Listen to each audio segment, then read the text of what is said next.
Hello friends, welcome back to the new video guys. In this video guys, I am going to show you guys how can you off your dial pad tone in your Infinix phone. Guys, you can see guys this dial pad tone guys when we enter any number in a dial pad tone guys, you can see this sound. So you want to off this sound means guys dial pad tone guys you want to off in your Infinix phone, so you can off it. And guys, now let's see how to off dial pad tone in our Infinix phone guys. In this video guys, I am going to show you friends. So guys, now let's see how can we off it.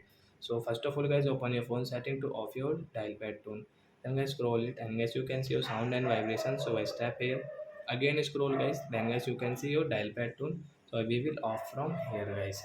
And guys, now you can see guys when we will enter any number, so as you can see guys this dial pad tone will not work guys, it's off.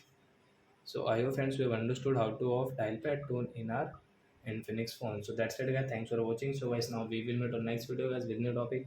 Before going guys, please go and like my video, subscribe my channel. Bye bye friends.